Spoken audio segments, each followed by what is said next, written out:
so long as you're moving through those in a way that makes you feel like you're being challenged and that you're growing, then that's great. Hello?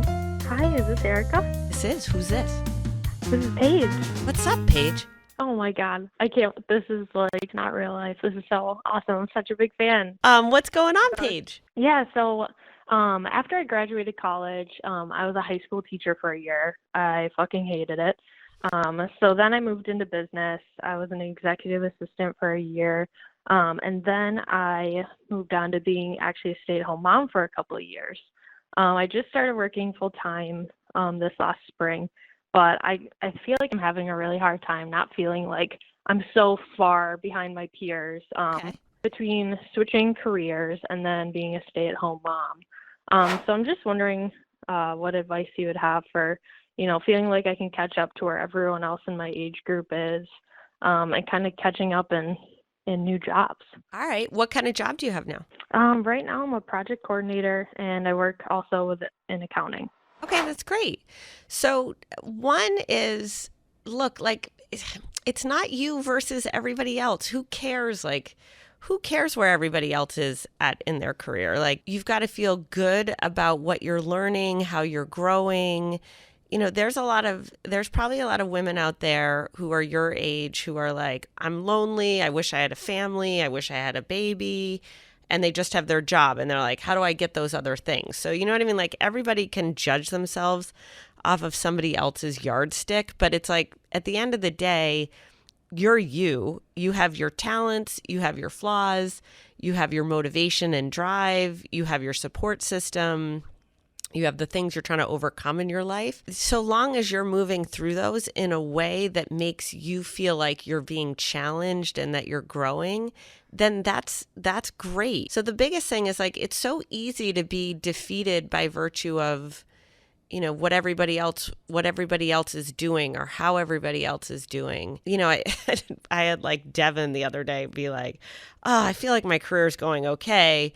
But then I look at Dixie D'Amelio and I'm like, oh yeah, no shit. Like, but there's all sorts of reasons why some people careers take off. It's luck, it's circumstance, it's, right time, right person, right moment, right time. But I do think the biggest thing is make the most of your time at work.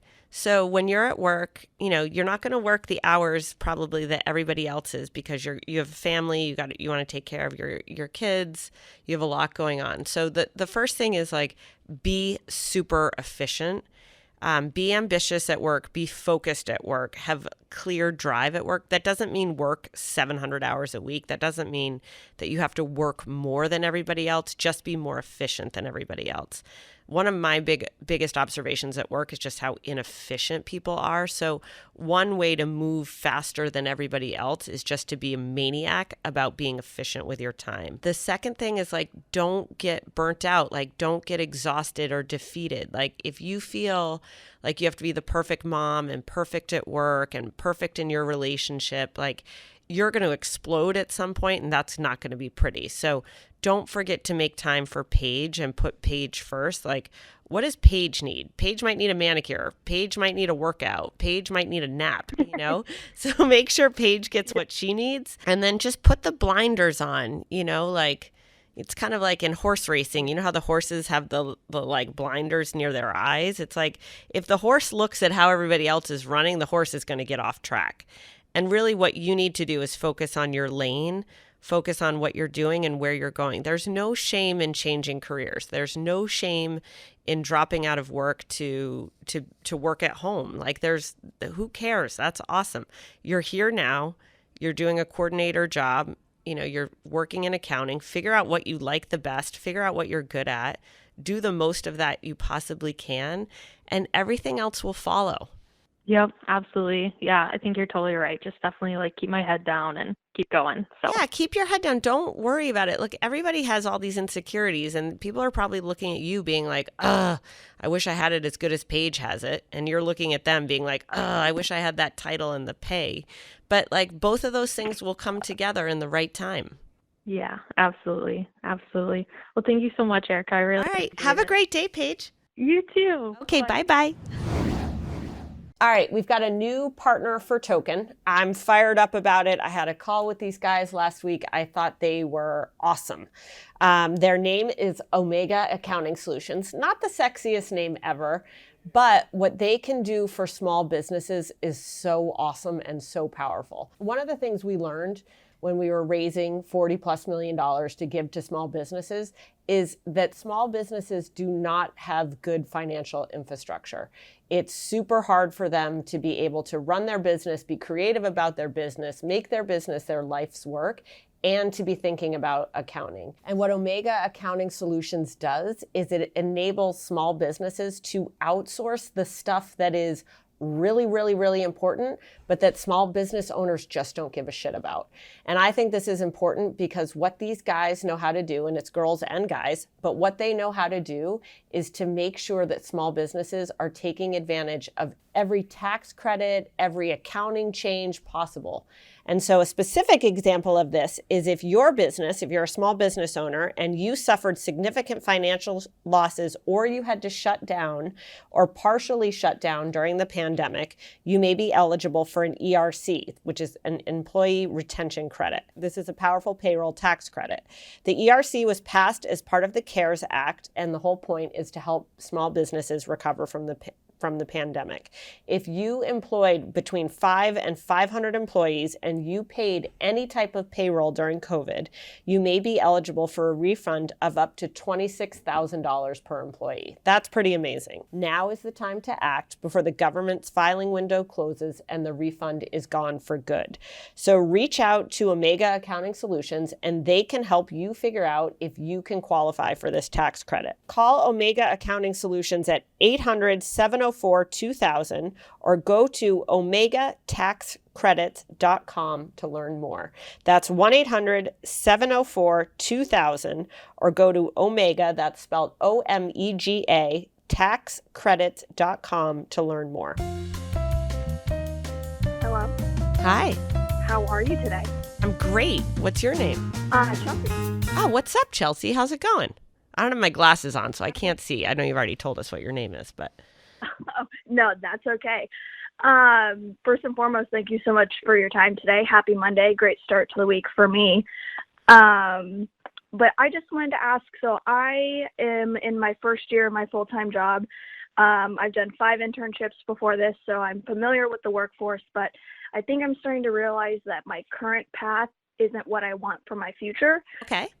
So I've started to do informational interviews, and from your perspective, I just wanted to know what is the best way that I can maximize someone's time. That way it feels like good on their end, and hopefully maybe a relationship can form, but also so I get the most clarity, so I can be purposeful with my next steps. That's great. What do you want to be doing? I currently work in minor league baseball, and I am hopeful to work in the major leagues again. Okay. I did an internship in the NHL, so I believe that's what I want to get back to, but I only did it in an internship capacity. So I've been trying to schedule interviews with people in the professional sports world, and I just want to make sure that I'm actually utilizing their time and making sure I get the right information and kind of formatting from them, I guess. Good for you. And sorry, one more question, but what do you think that the major leagues have that the minors don't?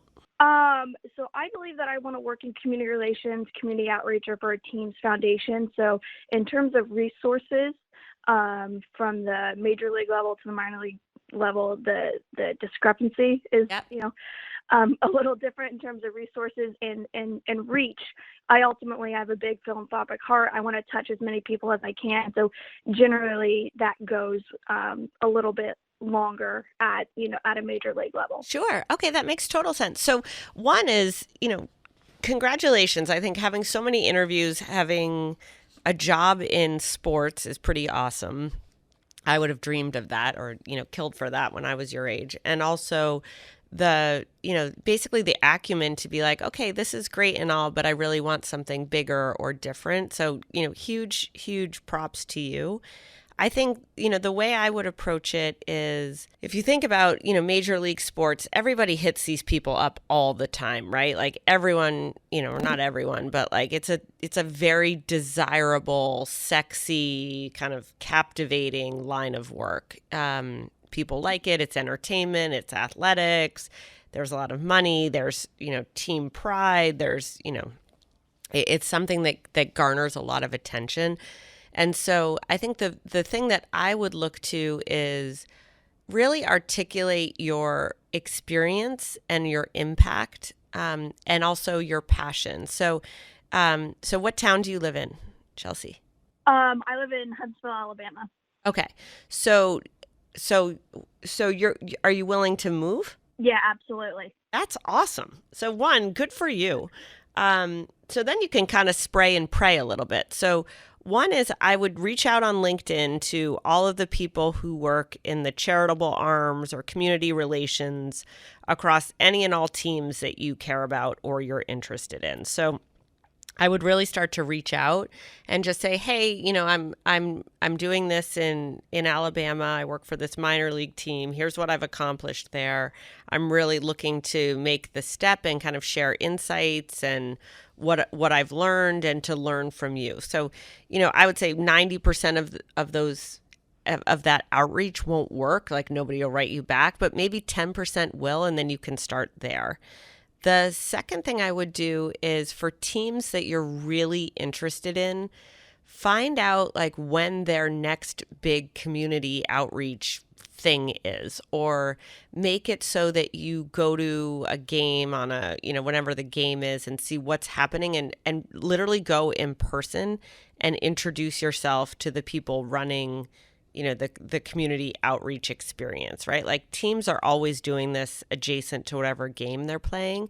And if you could go, maybe you can drive, to the nearest, I don't know, what would the nearest major league team from? Nashville. Okay. So how long is Nashville from there? I have no idea. I'm so bad at geography. It takes me about a little less than 2 hours. Okay. So let's use Nashville as the example.